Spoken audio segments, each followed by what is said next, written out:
बिस्मिल्लाहिर्रहमानिर्रहीम जी students, economics के नए टॉपिक के साथ आज हम लोग आपके सामने हाजिर हैं। आज का हमारा टॉपिक है जी प्रोडक्शन फंक्शन। इससे पहले हमने रिसेंटली बिल्कुल इलास्टिसिटी का टॉपिक कंप्लीट किया है, न्यूमेरिक के साथ, उसकी थ्योरी, उसके इंटेंसिटीज़ क्या क्या हो सकती हैं, उसकी कितनी किस्म की टाइप्स हैं, उसको कैलकुलेट कैसे कर सकते हैं, और आखिर में हमने देखा था कि वो कौन कौन से फैक्टर्स हैं जो कि इलास्टिसिटी ऑफ डिमांड को अफेक्ट करते हैं। सो आज का हमारा नया टॉपिक है प्रोडक्शन फंक्शन। आज के टॉपिक के अंदर हम लोग सबसे पहले देखेंगे कि प्रोडक्शन या प्रोडक्ट ये होती क्या है एक। फिर हम डिस्कस करेंगे फैक्टर्स ऑफ प्रोडक्शन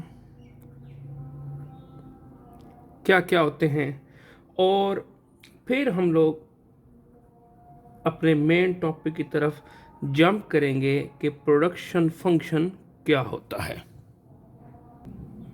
अच्छा जी, सबसे पहले जी हम लोगों ने डिस्कस करना है कि प्रोडक्शन या प्रोडक्ट क्या होती है।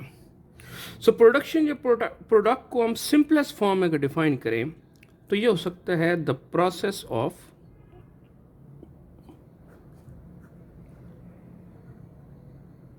Producing goods and rendering services. Service के साथ मैंने प्रोडक्शन लिखा, सर्विस रेंडर की जाती है, प्रोड्यूस नहीं की जाती। तो वो प्रोसेस जिसके अंदर हम क्या करें, गुड्स प्रोड्यूस करें या अपनी सर्विसेज क्या करें, ऑफर करें, इस प्रोसेस का नाम क्या होता है जी, प्रोडक्शन। अब ये प्रोडक्शन कैसे हो जाती है, गुड्स कैसे प्रोड्यूस हो जाती हैं? रात को सो जाते हैं, सुबह जागते हैं तो बनी पड़ी होती हैं, ऐसे नहीं होता। हमें क्या करना पड़ता है, प्रोडक्शन को अचीव करने के लिए, mean in order to produce goods और टू प्रोड्यूस सर्विसेज, हमें क्या करना पड़ता है, हमें कुछ इनपुट लगाने पड़ते हैं। वो जो इनपुट लगाए जाते हैं those are called as factors of production. तो ये हमारा आज का दूसरी चीज है, फैक्टर्स ऑफ प्रोडक्शन। तो इकोनॉमिक्स के अंदर हम फैक्टर्स ऑफ प्रोडक्शन को चार टर्म्स में या चार कैटेगरीज में डिवाइड करते हैं। पहली चीज़ जो हमारे पास होती है वो होती है जी हमारे पास लैंड, इसको हम उर्दू में बोलते हैं ज़मीन। दूसरी जो चीज़ होती है दैट इज़ लेबर, जिसको हम क्या बोलते हैं, मेहनत। तीसरी जो चीज़ होती है वो होती है हमारे पास कैपिटल, जिसको हम क्या बोलते हैं, सरमाया। और चौथी एंड आखिरी चीज़ वो हमारे पास होती है ऑर्गेनाइजेशन या एंटरप्रेन्योरशिप, जिसको हम बोलते हैं तंजीम। हम आपको बारी बारी बताते हैं कि लैंड से क्या मुराद है, लेबर से क्या मुराद है, ठीक है जी, कैपिटल क्या है, ऑर्गेनाइजेशन क्या है। चलें जी, सबसे पहली जो चीज़ है जी हमारे पास दैट इज लैंड। अब यहाँ पे हमने लैंड के लिटरल मीनिंग नहीं लेने की, ज़मीन, इससे मुराद सिर्फ ये ज़मीन नहीं है जो हम ज़मीन पे जो चल फिर रहे हैं, बल्कि इससे मुराद वो तमाम नेचुरल रिसोर्सेज हैं जो कि हमें नेचर ने प्रोवाइड कर रखे हैं, चाहे वो हम ज़मीन के ऊपर से हासिल करें या ज़मीन के अंदर से एक्सट्रैक्ट करके हासिल करें या ज़मीन में से किसी प्रोडक्शन प्रोसेस के ज़रिए निकालें। मिसाल तौर पर ज़मीन के ऊपर से हमारे पास जंगलात हैं, उनसे हम लकड़ी हासिल कर लेते हैं, तो नेचुरल रिसोर्स है, क्या बन जाएगा, लैंड बन जाएगा। ज़मीन के अंदर से हम लोग क्या करते हैं जी, मादनियात, मिनरल्स वगैरह निकालते हैं, ठीक है जी। ज़मीन के अंदर से हम लोग कोयला निकाल रहे हैं, ज़मीन के अंदर से हम लोग नमक निकाल रहे हैं और मुख्तलिफ़ किस्म की चीज़ें, लोहा, तांबा वगैरह निकाल रहे हैं। ये क्या है जी, हमारे पास लैंड में सारी चीज़ें आ जाएंगी। और ज़मीन के अंदर हम कोई प्रोसेस करें, फॉर एग्जांपल हम बीज डालते हैं तो बीज से जो हमें फसल हासिल होती है वो भी क्या है जी, लैंड है। लैंड के मुताबिक जो दो बातें हैं वो ये समझनी है। सबसे पहली जो चीज़ है ये क्या है, it is a free gift of nature. जो लैंड होती है वो नेचर का फ्री गिफ्ट है, ठीक है जी। बट ये जो रिसोर्स है ये है क्या, लिमिटेड है, ये अनलिमिटेड नहीं है। जो हमारे पास अवेलेबल है बस वही है, ना उसमें कोई इजाफा है ना उसमें कोई कमी है। और तीसरी बात इसमें क्या है, इसके अंदर कोई मोबिलिटी नहीं होती। ये मोबिलिटी जो है ये प्रोडक्शन फैक्टर्स के अंदर बड़ा इंपॉर्टेंट फैक्टर होती है। क्या हम ज़मीन को एक जगह से उठा के दूसरी जगह ले जा सकते हैं? तो जवाब है जी नहीं ले जा सकते। ठीक है जी। अच्छा, अगर हम बात करें ना सिर्फ लैंड की फॉर कल्टीवेशन पर्पजेज, फसल उगाने के हिसाब से, तो फिर लैंड की मुख्तलिफ क्वालिटीज़ होती हैं। कुछ लैंड्स होंगी जो ज़्यादा फर्टाइल होंगी, कुछ लैंड जो होंगी वो कम फर्टाइल होंगी। अगर हम इसकी कमर्शियल वैल्यू के हिसाब से बात करें तो वो वाली लैंड जो कि कमर्शियल एरियाज़ के अंदर है, बाज़ार वगैरह के नज़दीक है, मार्केट्स के नज़दीक है, तो उस लैंड की वैल्यू क्या होगी? ज़्यादा होगी। और वो वाली लैंड जो कि फॉर ऑफ एरियाज़ के अंदर है, रूरल एरियाज़ के अंदर है, उन लैंड की वैल्यू क्या होगी जी? कम होगी। ठीक है जी। दूसरा जो हमारे पास फैक्टर ऑफ प्रोडक्शन है वो क्या है? लेबर, जिसको हम क्या बोलते हैं जी? मेहनत। सो लेबर जो है या मेहनत जो है, ये ह्यूमन बीइंग्स की वो एफर्ट हैं, चाहे वो उनकी फिजिकल एफर्ट हो या उनकी मेंटल एफर्ट्स हो। ठीक है जी। उनको लगा कर जो प्रोडक्शन प्रोसेस में अपना हिस्सा डालते हैं। फॉर एग्जांपल, एक मजदूर जो काम कर रहा है, अ लेबरर इज वर्किंग, तो वो अपने हाथ से काम कर रहा है। ठीक है जी। एक कोई मैकेनिक है, कोई कारीगर है, वो क्या कर रहा है? अपनी स्किल्स दे रहा है। लेकिन उसके मुकाबले में कोई टीचर ले लें, कोई डॉक्टर ले लें, कोई लॉयर ले लें, तो वो क्या कर रहे हैं? वो अपनी जो इंट्यूशनल स्किल्स हैं, जो उसकी जहन की स्किल है, जहनी कुव्वत लगाकर काम कर रहा है। तो ये क्या होती है जी? लेबर होती है। तो अगर हम लेबर को डिफाइन करें ना, तो लेबर की एक बड़ी अच्छी डेफिनेशन उर्दू में गिवन होती है कि ऐसी जिस्मानी जद्दोजहद या ऐसी ज़हनी जद्दोजहद जिसका मकसद क्या हो? जिसका मकसद सिर्फ ये ना हो कि मुझे खुशी हासिल हुई है, बल्कि खुशी या सुकून हासिल करने के अलावा कोई और मकसद हो। तो ऑब्वियसली वो कौन सा मकसद होगा? फाइनेंशियल गेन होगा। ठीक है जी। सो एनी, हम कह सकते हैं, हम लोग कह सकते हैं कि एनी फिजिकल एफर्ट और मेंटल एफर्ट जो कि क्यों की जाती है? Which is applied for other than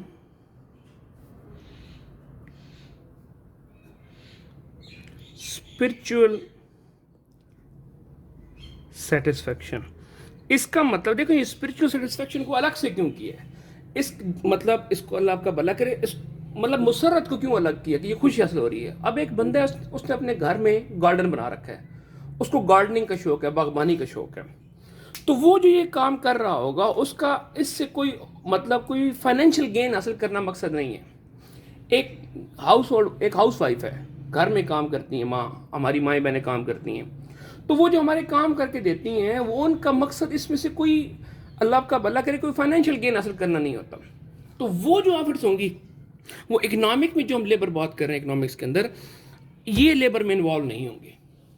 लेकिन इसके मुकाबले में एक डॉक्टर है जो कि प्रैक्टिस करता है और अपनी फी चार्ज करता है। एक लॉयर है जो कि कोर्ट में अपने क्लाइंट को रिप्रेजेंट करता है, उसके जो पैसे लेगा वो क्या होगा? लेबर में आएगा। एक मजदूर है जो मजदूरी करता है, ठीक है जी, कंस्ट्रक्शन के काम के अंदर या किसी और काम के अंदर भी, तो ये जो काम करेगा जिसका मकसद क्या होगा? To gain some material gains, to gain some financial gains, तो ये हमारे पास क्या होगा? लेबर होगा। आगे चलते हैं जी। तीसरी हमारे पास चीज़ है जी कैपिटल या सरमाया। इसकी मुख्तलिफ डेफिनेशन हैं, जो मुझे ज़ाहिर तौर पर सबसे ज़्यादा पसंद डेफिनेशन है वो एडम स्मिथ साहब ने दी थी। वो क्या कहते हैं? द पोर्शन ऑफ वेल्थ, हमारी दौलत का वो हिस्सा, which is use to create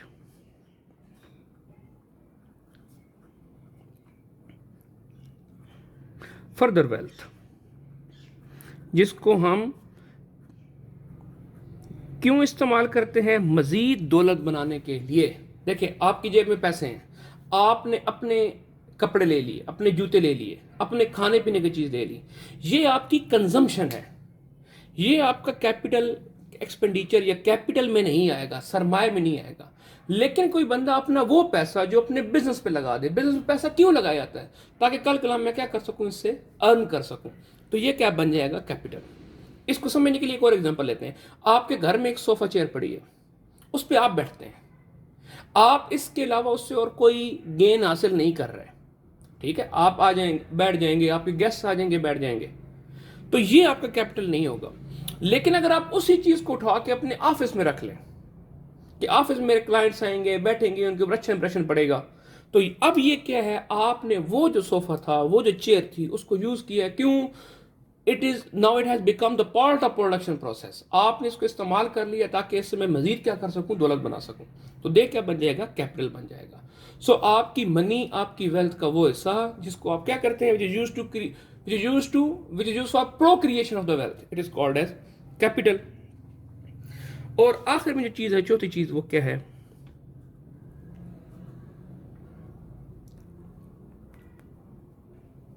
organisation. Now जिसको हम क्या बोलते हैं, तंजीम बोलते हैं। सो जो आपका 3 फैक्टर्स ऑफ प्रोडक्शन है, इनको मैनेज करने वाला भी तो कोई बंदा होगा ना। देखो ना, प्रोडक्शन प्रोसेस कर रहे हैं, फैक्ट्री आपने लगा दी, उसमें नेचुरल रिसोर्सेज आप लेके आ रहे हैं, लैंड हो गई, जो लेबर वहां पे काम कर रहे हैं लेबर हो गई, मेहनत हो गई, ठीक है, जो आपने उसके ऊपर पैसा लगाया फैक्ट्री बनाने के ऊपर, वो आपका कैपिटल हो गया। लेकिन तमाम चीजों को अरेंज करने वाला भी कोई बंदा होगा, फिर इनको रन भी कोई बंदा करेगा ना। तो वो जो उसका मालिक हो या जो भी बंदा हो, जिसका काम क्या हो, बाकी तमाम फैक्टर्स ऑफ प्रोडक्शन को अरेंज करना।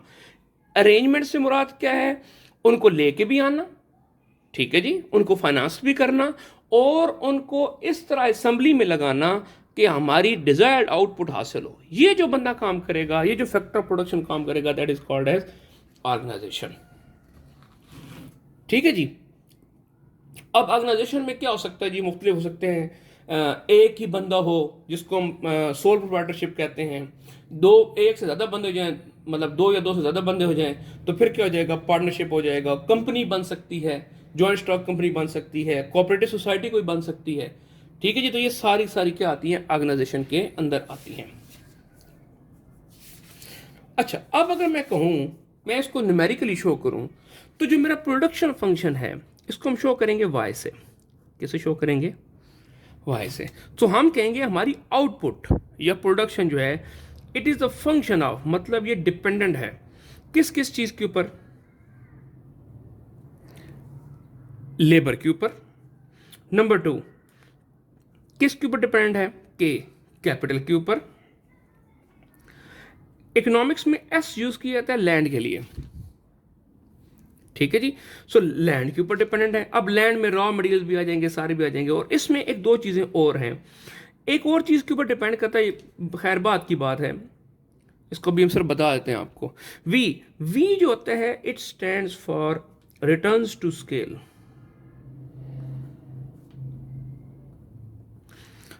इसकी हम डिटेल में नहीं जा रहे, सिर्फ इतना समझ लें।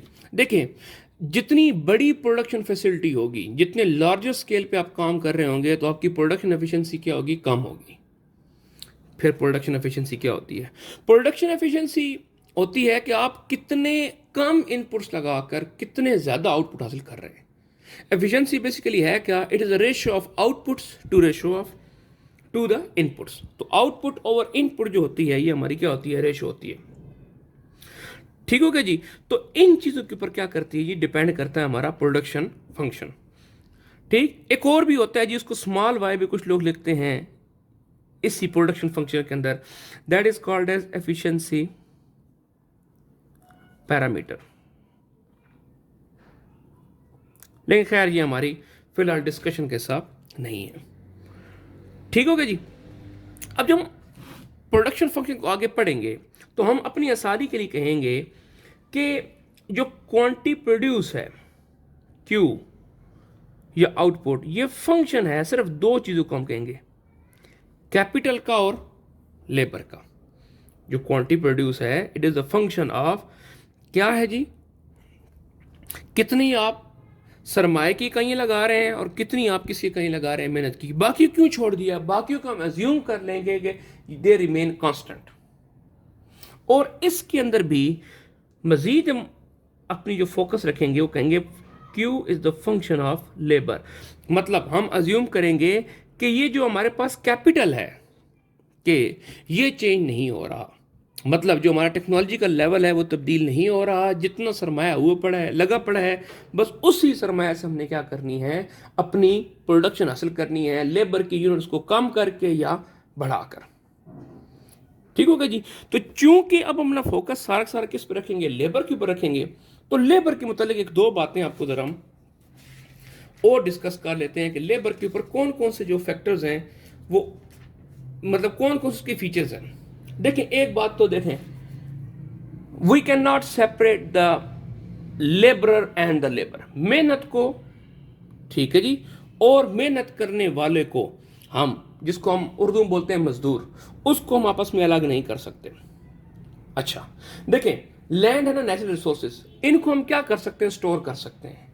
कैपिटल है सरमाया, आप उसको सेव करें, सेव कर क्या करें, इन्वेस्ट कर सकें, कर सकते हैं। ठीक है, तो मतलब क्या हुआ कि जो आपके बाकी फैक्टर्स ऑफ प्रोडक्शन है वो स्टोर हो सकते हैं, लेकिन जो लेबर है वो स्टोर नहीं हो सकती। एक बंदे ने आज के दिन में काम नहीं किया तो वो दिन खत्म। ठीक, इसी वजह से फिर यहां से एक और फीचर पता चलता है कि जो लेबर होता है उसकी, यहां इसे लेबर लिख लेते हैं, जो लेबर होता है उसकी फिर इस वजह से क्या होती है, लो बार्गेनिंग पावर होती है।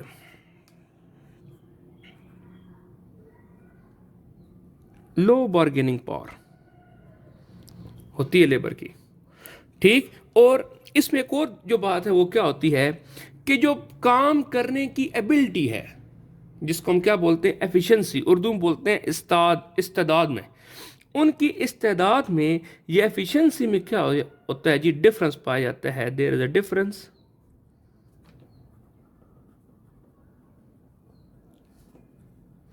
In the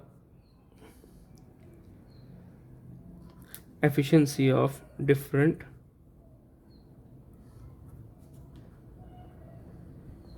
labourers. मीन इनमें होमोजिनिटी बहुत मुश्किल से मिलती है, और प्रैक्टिकल देखे तो होमोजिनिटी होती ही नहीं है। तो ये था जी हमारा आज के टॉपिक का इंट्रो। अब जरा जंप करते हैं अपने टॉपिक के ऊपर कि हमने आज देखना क्या क्या है। ये चीज़ हमने आपको बताई है, ये वाली चीज़, ये हमारा क्या बन गया, प्रोडक्शन फंक्शन बन गया।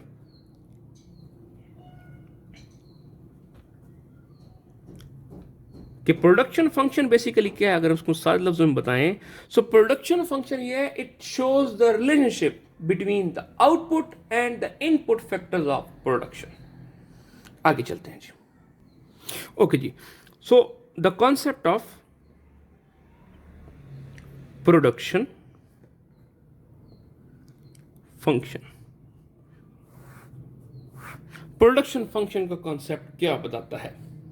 ठीक है, तो जब भी आपसे बात पूछी जाए तो आपने पहली बात ये बतानी है, it is a concept of micro economics. ये माइक्रो इकोनॉमिक्स का कांसेप्ट है। प्रोडक्शन फंक्शन क्या होता है, हम कहेंगे जी द प्रोडक्शन फंक्शंस को डिफाइन ऐसे करेंगे, production function shows the physical relationship,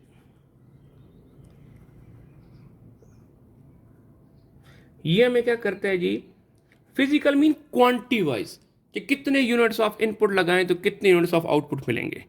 physical relationship between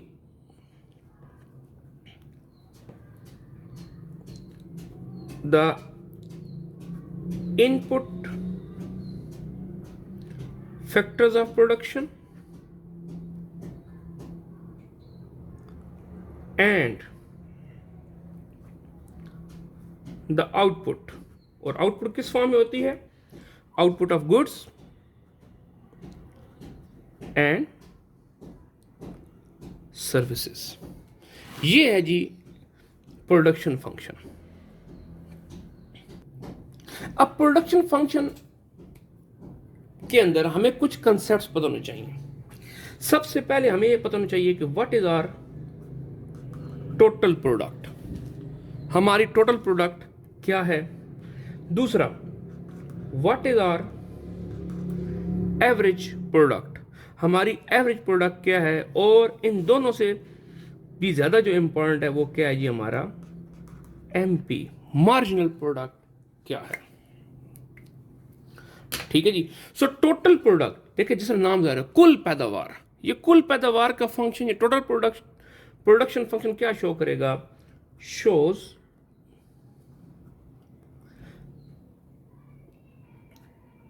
the total output achieved by using all the employed units of input factors of production। ठीक है जी।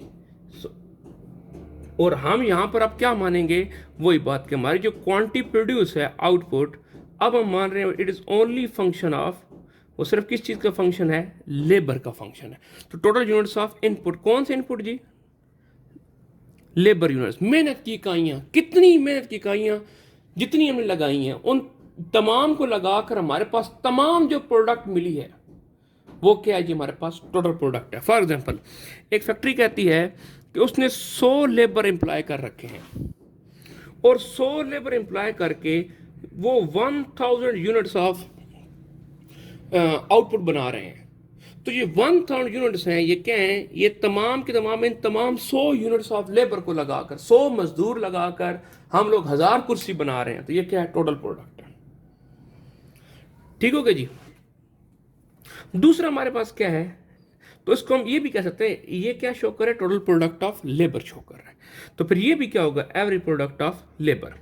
So every product of labour क्या होगा, total product which is achieve from employing all the labour units, divide किस पे कर दें, labour के number of labour units. Mean इसको मैं लिख सकता हूं कि कुल पैदावार डिवाइड बाय मेहनत की तमाम इकाइयां। इनको हम आपको टेबल के जरिए भी हम आपको बताएंगे। ठीक है जी। सो ये होती है जी average product. So average product क्या करता है, it function shows the average produce या average output given by each unit. हर यूनिट से हमें ऑन द एवरेज कितनी क्या हुई है जी, प्रोडक्शन मिली है। अब हो सकता है कोई लेबर ज्यादा एफिशिएंट हो, उसने ज्यादा प्रोडक्शन की हो, किसी लेबर ने कम प्रोडक्शन की हो। ये जो 1000 जूते हमने बनाए हैं या 1000 हमने चेयर्स बनाई हैं, हो सकता है इनमें से किसी मजदूर ने जनाब ज्यादा बनाई हो, किसी ने कम बनाई हो। लेकिन जब हम ऑन द एवरेज में आएंगे तो उस वक्त हम क्या बताएंगे, उस वक्त हम ये बताएंगे कि ऑन द एवरेज फी मजदूर हमने इतनी क्या की है जी, चेयर बनाई है। ठीक है जी। और फिर आगे जी one of the important concept है वो क्या है, मार्जिनल प्रोडक्ट। और यहां पे हम किसको डिस्कस करेंगे, मार्जिनल प्रोडक्ट ऑफ लेबर को। मार्जिनल प्रोडक्ट से बेसिकली मुराद क्या है, कहते हैं टोटल प्रोडक्ट हुई पड़ी है। फॉर एग्जांपल 100 यूनिट हमने 100 मजदूर लगाए हुए हैं और हमारे पास 1000 यूनिट ऑफ आउटपुट आ रही है। अगर मैं एक यूनिट और लगा दूं लेबर का, मतलब अब मेरे पास लेबर यूनिट कितने हो जाएंगे, 101, और मेरी जो प्रोडक्शन है वो 1005 यूनिट की होनी शुरू हो जाए। तो ये जो एक्स्ट्रा प्रोडक्ट मुझे मिली है ना, एक एक्स्ट्रा लेबर लगाने की वजह से, that is called as marginal product. क्या है जी ये, सो मार्जिनल प्रोडक्ट। तो मार्जिनल प्रोडक्ट को मैं क्या कह सकता हूं, एडिशनल आउटपुट, जो मुझे और एक्स्ट्रा आउटपुट मिली है by employing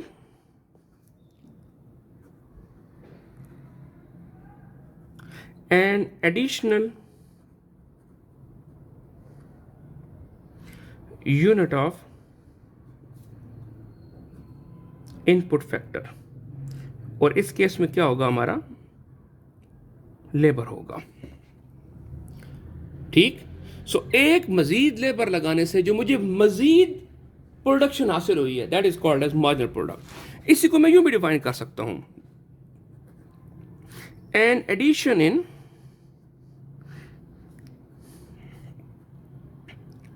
total product. Total product में इजाफा किसकी वजह से, by adding an extra input factor, बल्कि by adding an extra unit of input factor. और इस केस में हमारा इनपुट फैक्टर कौन सा है जी, लेबर है। सही है जी। तो अगर मैं इसको कहूं MPL, marginal product of labour, तो ये क्या होगा, चेंज इन टोटल प्रोडक्ट, और यहाँ पे चेंज पॉजिटिव चेंज की बात की जा रही है, इसके साथ नेगेटिव नहीं लगाया, due to change in input factor जो कि हमारा क्या है, लेबर है। या इसको ज़रा मजीद अच्छा करके लिख के तो हम कहेंगे डेरिवेटिव ले लें, डेरिवेटिव ऑफ टोटल प्रोडक्ट किसके हिसाब से, विद रिस्पेक्ट टू लेबर।